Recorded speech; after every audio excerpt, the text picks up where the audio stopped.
Je serais plus à l'aise ici qu'au truc avec un ordinateur, tu vois. Ok. Que de l'avoir qui glisse.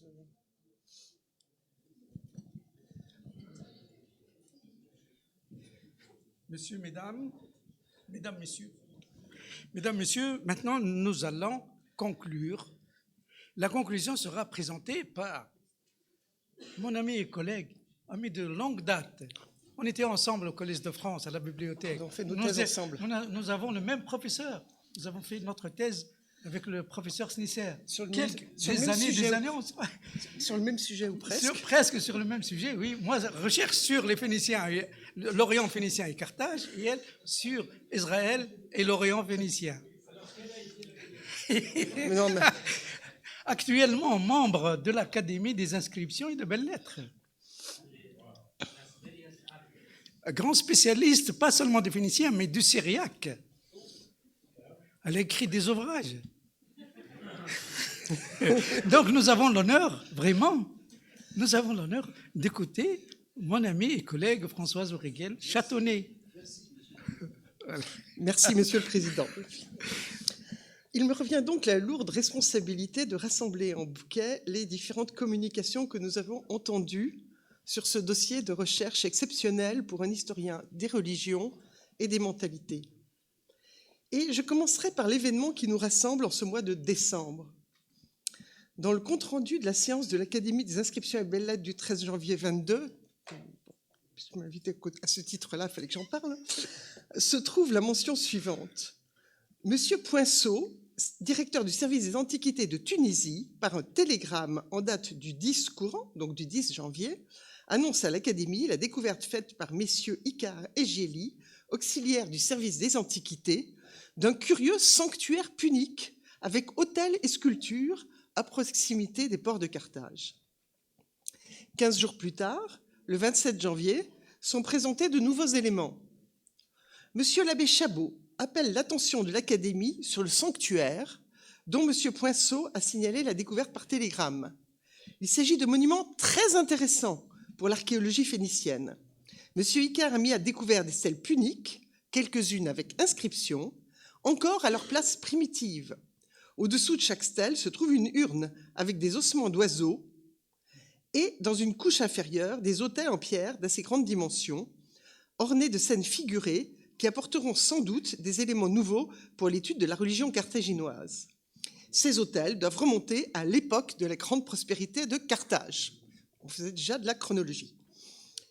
Nouvelle mention le 3 février, M. l'abbé Chabot annonce que les fouilles de M. Icare à Carthage se poursuivent avec succès et ont amené de nouvelles découvertes. Il ne semble guère douteux que l'endroit fouillé répond à l'enceinte d'un temple de Tanit. Et on peut espérer y rencontrer des traces authentiques du culte phénicien. Lors de la séance du 7 avril, Chabot lit une note de Poinceau et Lantier sur 2 des stèles qui ont été découvertes. Et donc, il dit, dans le sanctuaire punique situé au voisinage immédiat de la rive occidentale du port rectangulaire, on a découvert 4 étages superposés d'ex-voto. Au-dessus de la couche la plus ancienne, dont les sépare une aréa de tuf épaisse de 3 cm, surgissent à côté d'autels les 2 stèles dont nous communiquons les estampages à l'Académie. Je m'arrêterai là, même si l'aventure ne faisait que commencer. Mais on voit que dans ces tout premiers moments de la découverte dont nous fêtons le centenaire en ce mois de décembre, la question de l'interprétation est déjà au cœur de la réflexion. Sanctuaire punique, temple dédié à Tanit, on n'avait pas encore trouvé d'urne avec des ossements d'enfants. Les fouilles ont été poursuivies, on le sait, en séries successives par les Américains Kelsey et Arden, par le père Lapère, par Saintas, et lors de la campagne de l'UNESCO par Lawrence Stager. On sait que les restes d'enfants ont été mis en rapport avec les récits de sacrifices d'enfants chez Diodore de Sicile ou Plutarque. Ainsi s'ancrait dans le terrain la scène magnifique exaltée par Flaubert dans Salammbô, dont nous pourrons fêter en 2022 le 160e anniversaire de la publication. C'est donc un double anniversaire. Et puis ce qu'on en est au anniversaire, c'est aussi donc celui de la publication de Whitaker sur Mozia. La date était donc particulièrement bien choisie. On en arrive ainsi à la description du rituel par James Germain Février, dont les autres publications ne laissaient guère deviner le goût pour les grandes fresques historiques, et je dois avouer qu'il aurait mérité d'être un scénariste de film. Je le cite donc, « C'est la nuit. Nuit qui sans doute n'est pas trop obscure, car nous sommes à Carthage, mais qui ajoute au mystère. La scène semblait éclairée seulement par le brasier allumé dans la fosse sacrée, le Tophet. On en voit les reflets plutôt que la lueur. Mais la grande statue de bronze de Baal Hamon, dressée tout au bord de la fosse sacrée vers laquelle tend les mains, rougeoie sous la flamme. Devant la statue, nous dit Plutarque, c'est-à-dire si on donne à la préposition son sens exact, de l'autre côté du Tophet, se tiennent les joueurs de flûte et de tambourin, qui font un vacarme assourdissant. Le père et la mère sont présents. Celle-ci ne doit, nous dit encore Plutarque, ni pleurer, ni gémir. Ils remettent le bébé à un prêtre qui s'avance le long de la fosse, égorge l'enfant de façon mystérieuse, c'est-à-dire probablement selon un rite spécial, dont les spectateurs, derrière les officiants et les musiciens, discernent mal les détails. Puis il place la petite victime sur les mains étendues de la statue divine, d'où elle roule dans le brasier. Cependant, la foule, affolée par le bruit et l'odeur de la chair brûlée, oscille en cadence sur un rythme dément qui se précipite sous les coups des tambourins.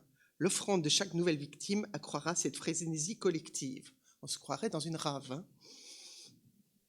Ceux qui aiment les images peuvent lire aussi les aventures d'Alix, par exemple le tombeau étrusque, où la scène est représentée. Les Simitisants étaient des biblistes. Ils ont vite mis en rapport ce rite avec celui que mentionne la Bible. Et je ne citerai qu'un exemple, en 2 Rois 23, 10. Le roi, il s'agit de Josias, souilla Tophet dans la vallée des fils de Rinom, afin que personne ne fît plus passer son fils ou sa fille par le feu en l'honneur de Moloch. Après le temps de la construction de cet artefact scénarisé, qui regroupait toutes les sources, est venu celui de la déconstruction. Un esprit critique renouvelé a permis l'évacuation de clichés qui étaient tenus pour des faits acquis. On ne saurait trop louer Hélène Bénichou-Safar, Sabatino Moscati, Sergio Rebichini et bien d'autres collègues, notamment italiens, pour leur travail de reprise à frais nouveaux des divers éléments du dossier pour montrer la fragilité du modèle. Les textes antiques d'abord, et la singulière absence de toute mention chez Hérodote, Thucydide, Polybe ou Tite-Live. On a montré combien la statue de bronze devait au mythe du géant Talos. Toujours dans le registre des textes, et là je donne un peu mon opinion personnelle, le rapport de la Bible avec la Bible a été heureusement questionné. Sans s'appuyer trop sur l'absence de tout témoignage archéologique en Orient, qui pourrait être un jour démenti, enfin, de fait, on n'a rien, on doit tout de même noter que le passage par le feu dans la Bible n'est jamais évoqué pour les rois d'Israël qui furent proches des Phéniciens, comme Ahab ou Jéroboam, mais sont évoqués à l'époque où Israël n'existe plus, où Juda n'a ni frontière, ni relation particulière avec Tyr, et dont les rois évoqués, Ahaz et Manassé, sont sous influence politique et culturelle de la Syrie. Oui, et en Assyrie, il existe une forme de consécration d'enfants, une consécration, hein, mais qui est appelée « passer par le feu », en l'honneur de Hadad Milki, qui évoque le Hadar Milki qu'on a dans la Bible, ou Hadar Melech, qui est mentionné à propos de ce rite dans la Bible. Il me semble qu'un des points acquis de cette déconstruction, c'est que le Tophet de Carthage ne s'est jamais appelé Tophet, et que le terme archéologique doit être considéré comme conventionnel. D'autre part, on a souligné que les restes et les stèles montraient un rite individuel et non collectif, comme dans Diodore de Sicile ou Plutarque, que les enfants, morts naturellement ou sacrifiés, étaient brûlés dans la même position et pas jetés au hasard dans un brasier. La belle scène de Salammbô ne correspondait pas au rite du Tophet. Cette phase de la recherche a été celle de la recherche théorique, du réexamen du dossier avec de nouvelles grilles de lecture plus critiques, de l'étude comparée aussi avec d'autres aires culturelles et des rites extérieurs à Carthage et au monde phénicien, ou même sémitique, de la réflexion sur les questions de méthode. étape féconde qui a permis d'évacuer bien des clichés faciles et des idées fausses. Mais cette importante remise en question n'a pas encore permis de reconstituer avec certitude quels étaient les rites qui étaient pratiqués dans le Tophet. La seule chose qui est sûre, sans doute, est que le rituel ne ressemblait pas à ce qui est narré par Flaubert ou Février. La question reste du rapport entre l'aspect funéraire et l'aspect sacrificiel, tous les deux bien présents. On a même parfois pu avoir l'impression de la constitution de clans dogmatiques dont l'existence est soulignée par l'expression « Phoenicians' bones of contention », titre de l'article de Xella, Quinn et d'autres auteurs dans Antiquity en 2013. La troisième étape, celle dans laquelle nous nous trouvons, est, me semble-t-il, celle du retour aux données de terrain. Et par terrain, je n'entends pas seulement la fouille, mais aussi l'étude de la documentation et du matériel. Après tout, pour l'épigraphiste que je suis, le terrain, c'est les inscriptions. Cette étape est celle de l'enrichissement du corpus et de son examen avec des méthodes nouvelles ou plus fines, une recherche enrichie par toutes les questions qu'on s'est posées sur les trouvailles antérieures et toute la réflexion théorique menée. Ce retour au terrain implique également le réexamen des données anciennes de façon objective et factuelle, un travail qu'a déjà largement entamé Bruno d'Andrea depuis une dizaine d'années. Une étape enfin dont le colloque qui s'est tenu ces 2 jours a permis de montrer toute la fécondité. Alors, je verrai un peu ce travail de terrain en 3 aspects. Le premier est l'enrichissement du corpus par des fouilles nouvelles. Dans cette catégorie, le dossier des fouilles de Carthage est emblématique. Suite à une découverte fortuite dans le jardin d'une villa, une fouille élargie ensuite sur la rue Jugurtha, de surface modeste mais avec une méthode impeccable, donne des résultats tout à fait nouveaux. Mais nous attendons aussi beaucoup de la reprise des fouilles à Bithia, du nouveau programme à Motsia et des fouilles engagées à Zita, un nouveau site de Tophet jusque-là ignoré dans la partie la plus méridionale de la Tunisie. On y trouve tout ce qui fait un Tophet, des urnes avec des restes, des stèles, mais les urnes ne sont pas forcément associées aux autres. Ce dépôt se situe chronologiquement à cheval entre la fin de l'époque punique et l'époque romaine et donne des résultats étonnants dans la recherche anthropologique. Enfin, Douga, où il y a des stèles sur lesquelles, j'ai noté ceci parce que ça m'a frappé, on trouve des pigments, une notion dont je n'avais pas entendu mentionner avant. Alors je ne sais pas si on le connaissait à Carthage, mais pour moi c'est un petit peu, oui. Des peintures qui montrent 2 techniques correspondant à 2 époques différentes, et on en trouve aussi à Zita. C'est peut-être aussi une attention plus fine portée aux découvertes de pierres qu'on en avait autrefois. Alors, je ne veux pas dire que ces nouvelles fouilles, ma liste est exhaustive, mais c'est celles qui ont été particulièrement mises en valeur dans ce colloque. Ces nouvelles fouilles donnent du nouveau matériel dont le relevé est fait selon des exigences actuelles et permet comparaison par proximité des prélèvements, mais aussi des analyses locales, régionales ou globales.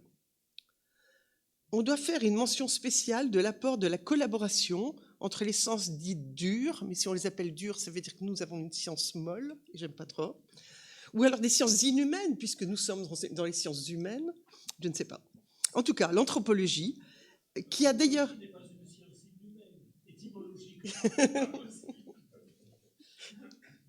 Non, je plaisante. L'anthropologie avait d'ailleurs déjà été mise en œuvre depuis les travaux du docteur Richard dans les années 50. Mais ces méthodes sont maintenant pratiquées selon des modes totalement renouvelés, même si on attend encore de savoir si les analyses ADN apporteront un jour des éléments de réponse aux questions posées. Les études des équipes qui nous ont présenté leurs travaux en anthropologie physique apportent des éléments très importants sur un des gestes du rite, le dépôt des os dans les urnes. Les analyses de restes fauniques et végétaux, à Douga notamment, montrent un assemblage beaucoup plus large que ce que l'on croyait. À Zita, une part non négligeable des enfants était nettement plus âgée que ce qu'on a généralement dans les Tophets. Et je dois avouer que là, moi, ça m'a posé question. et donc de nombreuses traces de maladies ou d'état médical dégradé, qui soulèvent la question, sans y répondre, de mort naturelle. Donc, de nouvelles fouilles. Ces fouilles doivent parfois être pratiquées dans les réserves, où on exhume du matériel inédit. Et là, le travail mené par le docteur Tawfiq Redissi sur le contenu de sachets relevés dans le Tophet lors de la fouille de Saint-As et jamais étudié, enrichit notablement l'inventaire du matériel de protection symbolique, associé aux os brûlés de l'enfant, avec les bèsses, ptas, cynocéphales et autres amulettes. Brienne Garnant a montré sur le dossier des fouilles des années 70 et aussi avant ce que donne la recherche dans des archives de fouilles non ou mal publiées. Cela permet de faire des constatations qui n'ont pas été faites lors de la fouille et qu'on fait non pas sur le terrain, mais sur les archives. Et il a montré tout ce que l'on peut attendre de la publication des fouilles de Lawrence Stager, espérée depuis si longtemps. Et là, je sors un peu du colloque à propos d'une autre documentation qui doit être publiée, les inscriptions de Maktar. Le premier lot l'a été près d'un siècle après sa découverte, donc il ne faut jamais désespérer. Il reste le second lot, celui des fouilles tunisiennes. Mais mes deux chers amis, Mohamed Assid Fantar et Ahmed Ferjoui, m'ont assuré qu'ils s'y mettaient. Je ferai tout pour aider à la publication de cet ouvrage lorsqu'il sera prêt, s'ils le souhaitent. Le troisième volet est donc là, vous parlez de matériel inédit, le réexamen de séries et de matériel connus, mais avec de nouvelles méthodes, un caractère plus systématique ou de nouvelles interrogations. Le riche corpus des inscriptions du Tophet de Carthage, quelque répétitives que soient les formules, ne cesse d'alimenter la réflexion sur la société carthaginoise, comme l'a montré Luis Ruiz Cabrera, et peuvent apporter à l'étude du polythéisme quand inséré dans une vision globale, ce qui est le travail de Bruno D'Andrea dans le cadre du projet MAP dirigé par Corinne Bonnet. On a également vu pendant ce colloque tout l'intérêt de reprendre un corpus à frais nouveaux avec les stèles à Saturne de Tinica. L'étude montre que l'on peut affiner les dates et remonter dans le temps certains monuments jusqu'au 1er siècle de notre ère. Dans un autre genre, l'étude de Stefano Foris à Taros souligne tout l'intérêt d'une réorganisation systématique de la documentation dans des outils comme un SIG. Abidi Fauzi nous a fait une belle étude sur les fouilles anciennes du Tophet de Sousse. Pour les textes, des documents connus depuis longtemps, comme les stèles à inscription néopunique de Guelma en Algérie par Maria Giulia Ahmedazi, et l'étude de l'expression tebarak, interprétée comme un verbe adoptatif à la deuxième personne, formule que l'on n'a pas ailleurs dans les Tophets, ou l'étude de l'expression molk par Ahmed Ferjaoui. Son travail sur le formulaire comprenant l'expression azram montre que l'on peut encore fructueusement réfléchir sur des inscriptions bien étudiées. L'étude étymologique est essentielle, comme l'a souligné le professeur Mohamed Hassin Fantar, et on peut déplorer avec lui que le dictionnaire des racines sémitiques initié par David Cohen soit actuellement interrompu. Donc c'est d'une certaine manière un appel au peuple pour ceux qui voudraient continuer le travail, peut-être sous forme d'une base de données en ligne et plus de livres maintenant.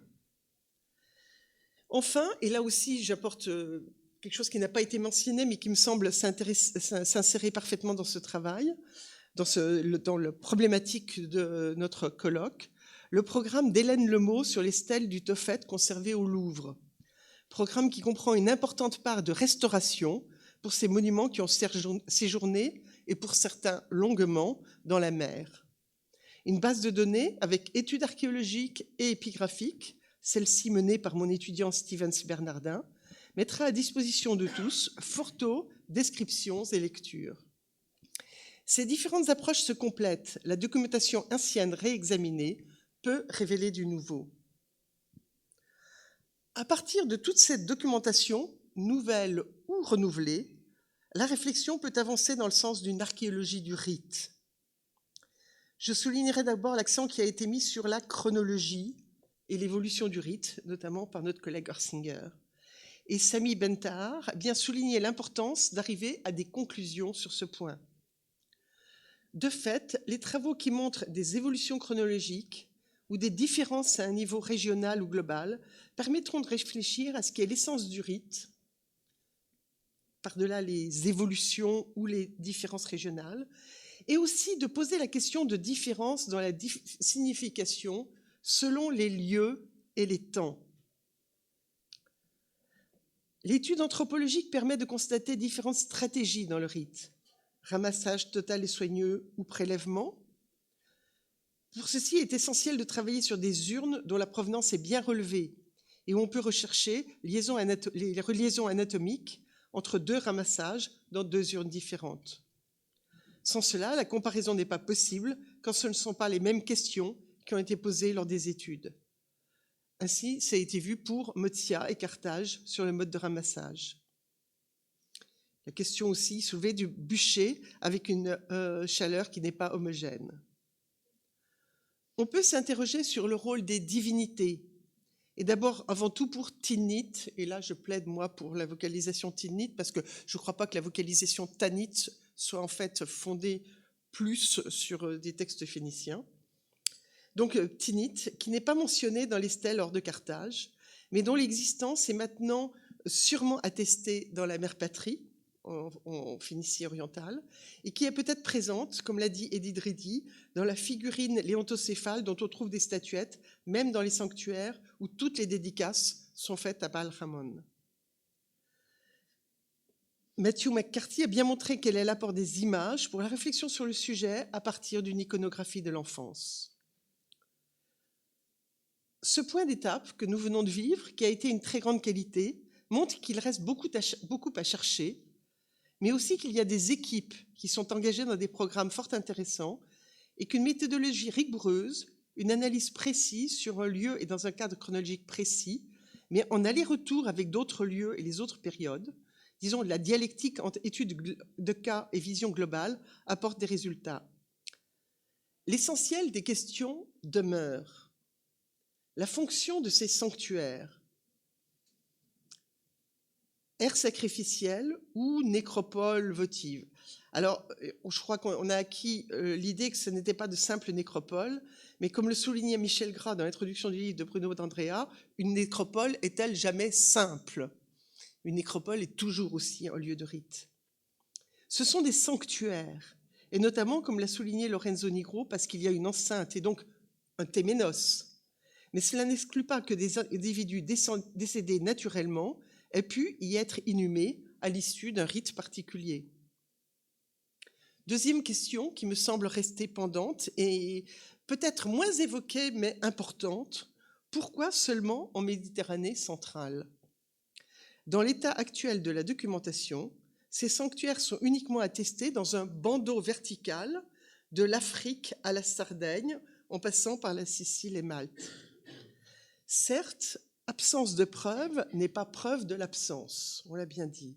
Mais cela pose question. Peut-être moins en Orient, mais c'est quand même étonnant qu'avec toutes les fouilles, on n'ait rien trouvé. Le fameux Tophet d'Amathonte est quand même très évanescent. Mais ça pose aussi particulièrement question en Espagne, où beaucoup de sites phéniciens ont été fouillés. En même temps, l'apparition de ces lieux commence en Sicile et en Sardaigne à l'époque phénicienne et pas au moment de la domination carthaginoise. Donc on ne peut penser que c'est quelque chose qui est né à Carthage, enfin c'est moins évident de penser qu'il s'agit de quelque chose né à Carthage qui se serait développé vers le nord. Troisième question, et dont la documentation évoquée a permis la documentation étudiée pendant ce colloque a permis souvent de l'évoquer. Quelle est la fonction du maintien de ces rites particuliers en pleine époque romaine? Est-ce une tradition? Est-ce une marque d'identité, une affirmation d'identité? Est-ce l'héritage de formes et de gestes ayant pris une autre signification, comme l'a suggéré Matthew McCarthy? Je crois que là, il y a aussi une grande réflexion à poser sur justement, éventuellement des différences chronologiques, des évolutions même. Est-ce qu'on a apparemment la même chose, mais sur le fond une évolution, ou si c'est la même chose? Je crois qu'il y a une vraie question qui reste ici. Ce colloque ne marque certainement pas le terme des recherches et constitue plutôt un encouragement à aller plus loin et à croiser les informations et les données. Il me reste donc à remercier en mon nom, mais aussi, j'en suis sûre, en celui de tous ceux qui ont été invités à venir échanger, Madame Amel Zribi Hachana, directrice de l'Agence de promotion du patrimoine, Monsieur Fawzi Marfouz, directeur de l'Institut du patrimoine, tous ceux qui ont participé à un titre ou à un autre à l'organisation et à la tenue de ce colloque, à tous les niveaux, et qui ont joué un rôle pour qu'il soit possible et qu'il se déroule notamment fluidement sur le plan technique. La liaison avec les étrangers a été vraiment, enfin, avec ceux qui étaient au loin, a été vraiment parfaite. Et je remercie particulièrement, bien sûr, le docteur Ahmed Ferjaoui et surtout l'architecte de cette réunion, le docteur Imen Benjerbania, pour ces 2 journées qui m'ont beaucoup stimulé et enrichi et qui ont, me semble-t-il, répondu au cahier des charges fixé par le directeur de l'INP, aux travaux en général, mais peut-être à nos travaux en particulier, accomplir le transfert d'un objet à un document d'histoire. Je vous remercie. Merci beaucoup.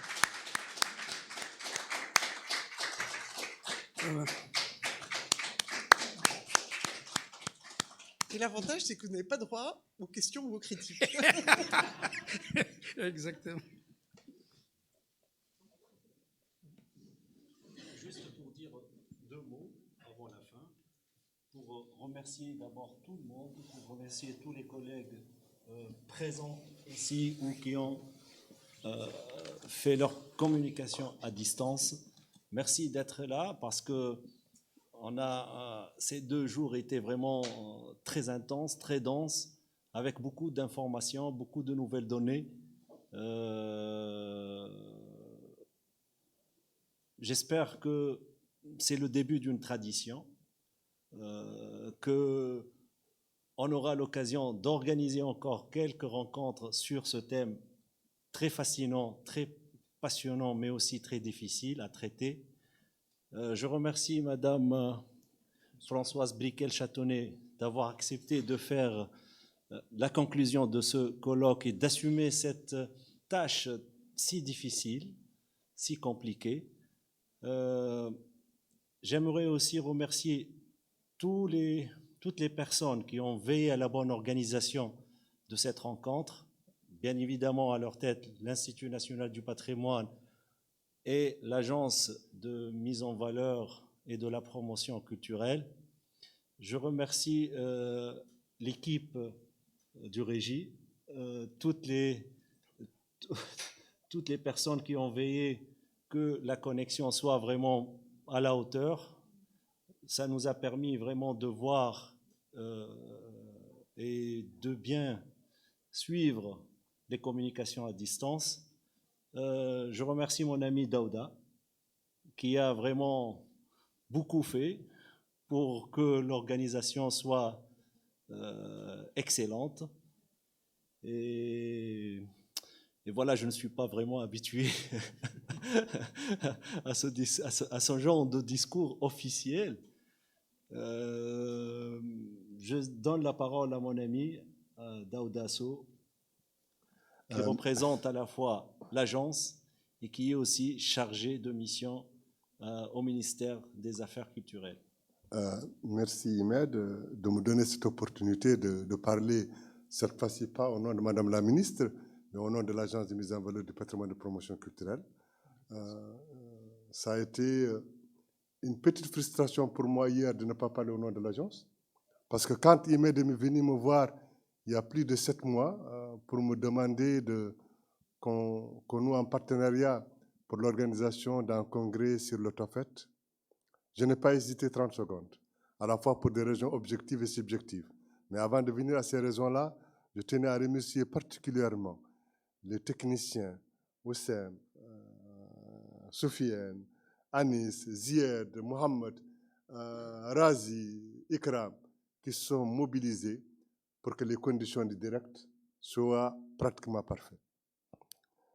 Pour en dire, revenir à ce que me disait Imed quand il me l'a demandé, indépendamment de l'amitié qui nous lie depuis un certain nombre d'années, bien que j'ai un droit d'aîné sur lui, ça m'a rappelé, jeune lycéen, j'avais été troublé par le roman de Gustave Flaubert Salammbô. J'avais découvert Carthage à travers Salammbô, comme beaucoup de jeunes étudiants ou jeunes lycéens de l'Afrique du Sud du Sahara, bien que j'appartiens à un pays qui est à la limite entre le Maghreb et l'Afrique du Sud du Sahara. Je suis mauritanien d'origine, mais tunisien de cœur et de conviction. Je n'ai pas hésité 30 secondes. Ça, c'était la raison subjective. La raison plus objective, c'est que, et je l'ai toujours dit, avant d'être administrateur à l'agence, j'avais été dans une autre vie à l'Institut national du patrimoine. Nous avons été la première génération, avec Samira Winallah et Riyad Mrabat, la première génération des jeunes étudiants qui avaient été dans la carte archéologique.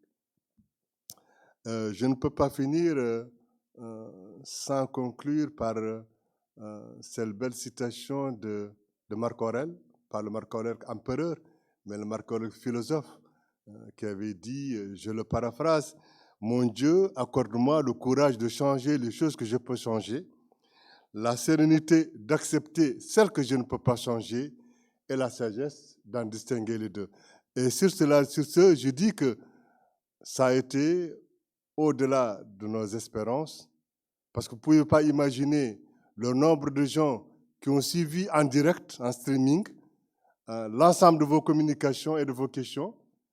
Parmi eux, des collègues qui sont restés à l'agence, ils m'ont dit pendant les 2 jours, pratiquement, nous n'avons pas travaillé. Il y a des choses que nous n'avons pas comprises, mais nous avons été impressionnés par les conditions du direct. C'est une grande première. J'espère que d'autres suivront. Et j'ai dit à Imed, même si je suis aujourd'hui chargé de mission au ministère, je continuerai à garder cette casquette à la fois de chercheur et aussi cette casquette aussi d'administrateur de l'Agence de mise en valeur du patrimoine. Je vous remercie.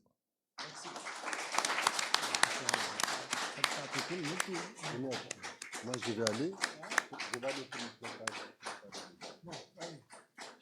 C'est un plaisir. C'est un plaisir de le travailler. Merci beaucoup. Merci.